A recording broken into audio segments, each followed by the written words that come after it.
Olá pessoal, tudo bem? Sejam bem-vindos a mais um programa falando de Vale Tudo aqui no canal Reality Novelas. E hoje, domingão, dia 3 de agosto, eu não poderia deixar de passar por aqui para a gente trocar uma ideia e, obviamente, comentar, fazer críticas, ver aí o que anda rolando na novela Vale Tudo e, obviamente, não poderia deixar de faltar aí um spoilerzinho para vocês. E esse spoiler de hoje vai ser sobre o personagem Marco Aurélio. Então, segura aí se você gosta de spoiler. Eu vou deixar para o finalzinho para a gente falar primeiro, gente, sobre o tema principal aqui desse vídeo, que são as 5 pontas soltas visíveis na novela Vale Tudo. Aliás, isso é tragédia anunciada, né? Porque a gente, em outros vídeos anteriores, já vinha falando que o grande temor que tinha do remake de Vale Tudo eram essas inovações que a autora Manuela Dias introduziu na trama e que muitas vezes a gente via que ia ficar sem um final coerente, sem assim uma situação que surge na trama e que de alguma forma durante o deslinde aí da novela seria possível capaz ali de dar um fechamento ao que foi proposto, né? A gente já tinha anunciado isso, gente, e ficou visível para o telespectador o tanto de pontas soltas que tem acontecido em Vale Tudo. Eu vou destacar 5 aqui, mas obviamente que eu quero saber a sua opinião sobre o que a gente vai falar aqui no vídeo. Também, caso eu esqueça alguma ponta solta, que você comente aqui logo abaixo desse vídeo, deixa sempre seu comentário, comenta se faltou alguma ponta solta, comenta o que você achou do que a gente destacou, porque a sua opinião é sempre muito importante aqui no canal, né? Porque mais do que um canal, nós formamos uma verdadeira comunidade de apaixonados por novela, noveleiros e noveleiras antenados e apaixonados. Então, segura aí, cola aqui comigo que eu vou te contar tudo em detalhes que está rolando e que vem dando o que falar, tá?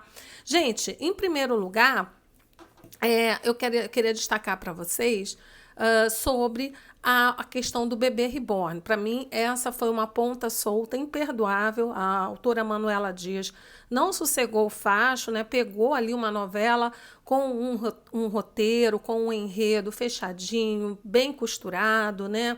E, infelizmente, ela fez algumas alterações, introduziu situações que não estavam previstas, né? Não foram narradas na trama original de Vale Tudo. E, no entanto, ela lançou mão desses artifícios, desses novos argumentos, novas narrativas, e não deu a devida fundamentação, ou pior, né? Não deu ali o desfecho a essas situações. O primeiro, do bebê reborn, esse chamou muita atenção porque a Aldeide fez toda uma empreitada para adquirir a sua bebê reborn, foi lá onde o Olavo e o César, que já estavam também enveredando ali como um comércio paralelo, né? Era um comércio paralelo ali de bebê reborns, né? A Aldeide fez toda aquela artimanha, toda aquela maratona para conseguir a sua bebê reborn, seduzida pela ideia, né, de ter sua bebê.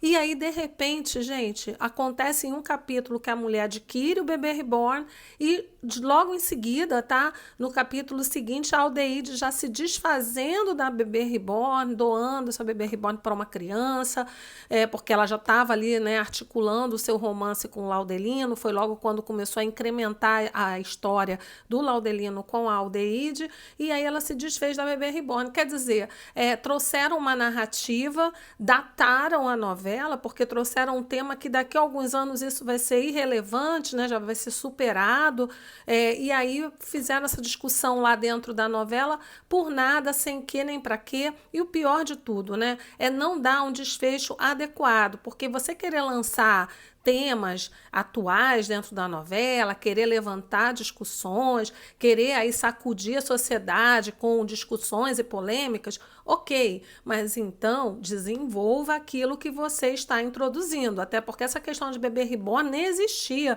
lá em 1988. E muita gente que assiste Vale Tudo não gostou sequer dessa questão ter sido trazida à baila da novela, né? E você, gostou dessa história de bebê reborn em Vale Tudo? Quero saber muito a sua opinião, não deixa de comentar aqui sobre isso também, tá? Agora, gente, a segunda situação, a segunda ponta solta em Vale Tudo, que chamou muita atenção, tá? Foi o envolvimento da Odete Roitman com o personal trainer do filho dela, do Afonso, Igor, né? O Igor, galã, bonitão e tal, tava ali dando sopa à Odete, que é uma devoradora de homens, essa nova pegada da Odete Roitman, né? Que parece uma ninfomaníaca, tava ali louca pelo Igor e investiu no bonitão, ficou com ele, né? O Igor com medo do Afonso encarar essa relação, caso descobrisse, como uma traição a ele, Afonso. De fato, depois isso veio meio que à tona ali, o Afonso não ficou nada satisfeito com essa situação, mas depois o Afonso estava ali todo acolhedor, de braços abertos, carinhosíssimo com o Igor, recebendo a notícia de que o Igor ia ser papai. Isso surpreendeu até o próprio telespectador, né, o grande público, porque ninguém imaginava nessa narrativa para esse personal trainer que estava ali também de garanhão com a Odete, tá? Super aberto a uma relação com ela, e aí, na verdade, era uma relação extraconjugal.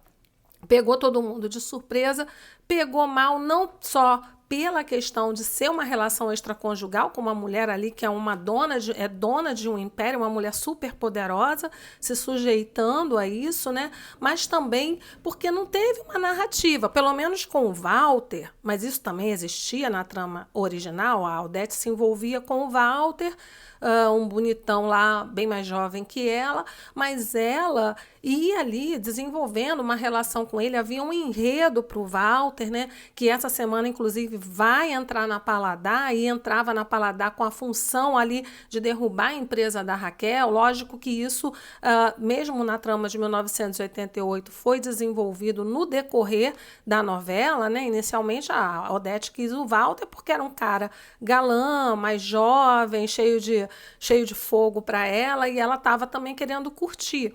E isso também ocorreu na novela de 1988, mas durante a trama, o Walter aparecia ali como braço direito da Odete para derrubar a Raquel, tá? Ele ingressava na Paladar com o objetivo traçado pela Odete Roitman quando descobria a ascensão da Raquel com a Paladar e também com o fornecimento dela, inclusive, de alimentos, né, para os voos da TCA, tal qual está acontecendo agora no remake, tá, gente? Ela vai também lançar a mão do Walter para derrubar a Raquel, vai adulterar lá a maionese, vai dar o que falar ali, tá? A participação do Walter. Mas veja, o Walter era um personagem na trama de 1988 que tinha uma função dentro da narrativa, assim como agora no remake a Manuela Dias, pelo jeito, vai reaproveitar essa narrativa, então o Walter continua com uma função dentro da trama, não é uma ponta solta ali. Agora, o Igor, que foi um personagem que a Manuela Dias criou, né? Essa figura do personal trainer, ele está ali meio que boiando, né? Introduziram o personagem ali, não tinha narrativa nenhuma para isso, né? Exceto que ele era ali um preparador, meio que preparador físico do Afonso, né? Para as maratonas que o Afonso participa. E pronto. Aí envolveram a Odete com o Igor, só porque ele é mais jovem, é bonitão, mas depois meio que se perdeu. Então é mais uma ponta solta na novela que Dona Manuela Dias, na verdade, isso não me surpreende, quem acompanha os programas aqui sabe que a gente já vinha ressaltando isso, o nosso temor, inclusive, como que vai ser o desfecho da própria novela Vale Tudo, né? Porque ela criou tantas narrativas, será que ela vai conseguir até o final dar cabo, né? Conseguir ali concluir as histórias dos vários núcleos da novela, ou vai ficar também ali como algo boiando no mar, né? Porque realmente era uma tragédia anunciada, tá, gente? A terceira ponta solta que chamou muito a nossa atenção, e esse tema, tá, ainda poderia ter sido melhor desenvolvido, porque é algo até muito atual e que preocupa muito médicos, pacientes, a sociedade em geral, que foi o burnout do Renato, né? Ele passou mal, desmaiou, ficou internado, teve orientações médicas para mudar o seu estilo de vida, mas também foi uma abordagem que Dona Manuela Dias praticamente deu em 1, 2, 3 dias no máximo, tá? E não desenvolveu essa saga que é para o paciente em tratamento de burnout se recuperar com como que isso tudo envolve, todo o caráter multidisciplinar da doença, ela não quis saber. Ela só quer lançar ali a polêmica, levantar pautas, levantar polêmicas, colocar temas atuais e não desenvolve com a devida narrativa que um telespectador de novela espera, porque o público de novela é um público exigente, é um público que gosta de usufruir da narrativa, tá? Não é que você não possa lançar um tema polêmico ou pegar uma situação, criar uma situação nova, não é isso. Mas se você lançar a mão desse recurso, crie, introduza, desenvolva e conclua, porque deixar solto no ar é algo que o telespectador se sente até bastante enganado, tá? Gente, outra situação que chamou a nossa atenção, que também é uma grande ponta solta na novela, e isso tudo não é novidade para muita gente que é aquele telespectador bem atento e crítico, como o público de novela em geral é. Pois é, foi a tal da falência da Tomorrow. O Renato pegou ali 2 grandes funcionários que estavam se destacando dentro da empresa, a agência Tomorrow, que é considerada na novela uma das maiores empresas de publicidade do país, tá? Uma grande empresa de publicidade, reconhecida, renomada. E aí ele vai lá, passa por dificuldades financeiras, o Renato, decide demitir o Bartolomeu e a Marieta, e aí dentro desse contexto o Renato até comete crime, né? Porque ele aceita se corromper, virar corrupto por causa das exigências do primo dele, do Marco Aurélio, que falou que iria ajudar a empresa dele, mas ele teria ali que se corromper para isso, tá? Então o Renato ali também se aliando ao Marco Aurélio para cometer corrupção, porque senão ele não receberia ajuda. Não é muito justificável, mas, enfim, a Manuela Dias resolveu lançar mão desse recurso para botar o Renato como também um criminoso, porque corrupção é crime, né? E aí colocou o Renato nessa teia, tá? Que até a Solange chamou a atenção dele e tudo, mas ele disse que não tinha saída. E aí, de repente, gente, toda a narrativa da Tomorrow ali em crise, prestes a ter um prejuízo, um rombo que levaria até ao fechamento da agência, isso tudo passa e parece que nada aconteceu, tá? Parece que nada aconteceu.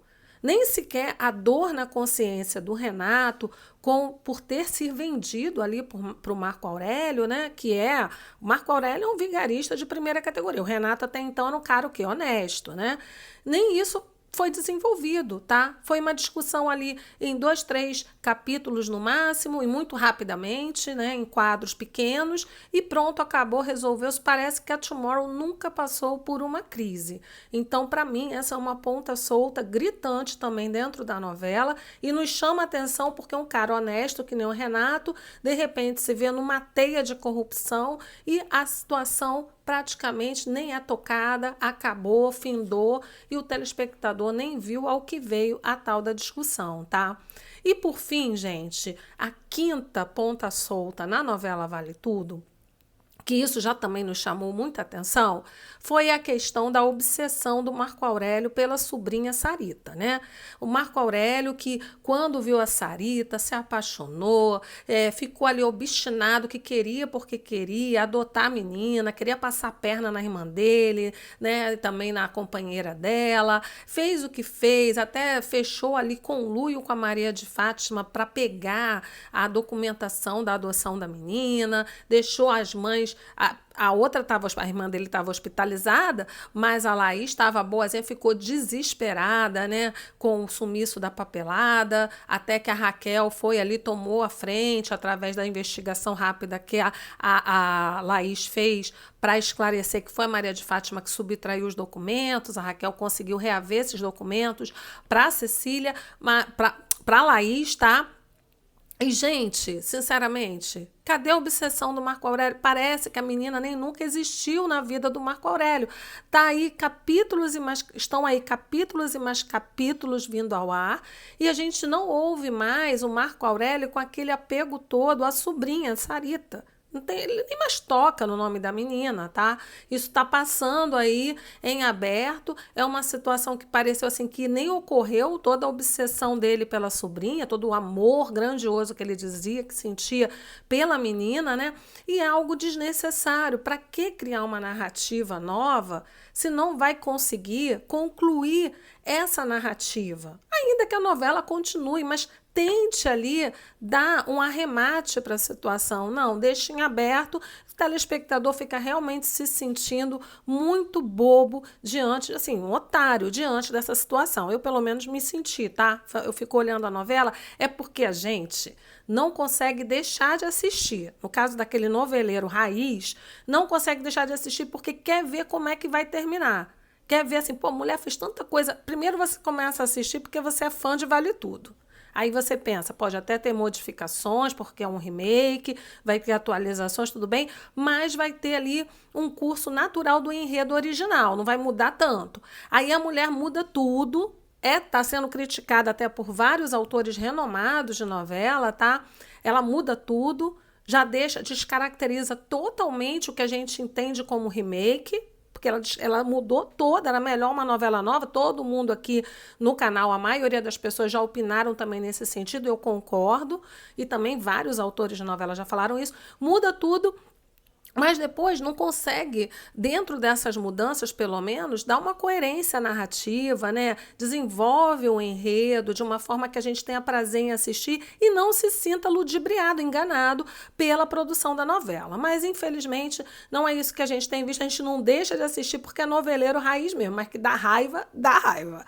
Bom, gente, aí dentro desse contexto do Marco Aurélio com a Sarita, que eu disse que eu iria dar um spoilerzinho, né? Não pode faltar essa pitada de spoiler aqui nas nossas publicações. Bom, vai ao ar, tá, em breve, a questão do Marco Aurélio gastar uma grana aí, mais de 35 mil reais, para fazer uma mega produção no aniversário da menina, da Sarita. E as mães, né, a Cecília e a Laís, organizaram ali uma festinha íntima para familiares, amigos mais próximos, com bolinho, brigadeiro, para comemorar o aniversário da garota. E Marco Aurélio inventa de fazer isso, obviamente ele é megalomaníaco, quer fazer para parecer, né, megalomaníaco nato. E aí ele vai querer chegar lá com umas princesas, enfim, personagens, com uma super produção para a festa da garota e vai ser repreendido pela irmã Cecília e também pela esposa dela, Laís, que não vão gostar nada dessa marmotagem, né, dessa marmota de Marco Aurélio, essa invenção de Marco Aurélio, tá? Que vai fazer, obviamente, para aparecer, para mostrar que é o tiozão, que tem grana e tal. E até a própria menina, a própria Sarita, vai repreender o tio, tá? Também não vai gostar muito dessa armação, não. Então, vai ser uma saia justa que ele vai sofrer e vai ter uma lição de moral ali dada pela menininha pequenininha que vai botar o tio no seu devido lugar. Bom, gente, esses são os destaques desse vídeo. Espero que você tenha gostado. Não esquece, se você não está inscrito aqui no canal, inscreva-se e ative as notificações, porque eu volto a qualquer momento com muita novidade para você. E também não esquece, deixa seu like, seu hype aqui nesse vídeo que ajuda demais o canal. Também te convido a comentar aqui o que você está achando dessas pontas soltas que eu falei e se eu esqueci alguma, destaca aqui para mim também, tá? Eu volto em breve com mais novidades. Um beijo e até mais. Tchau!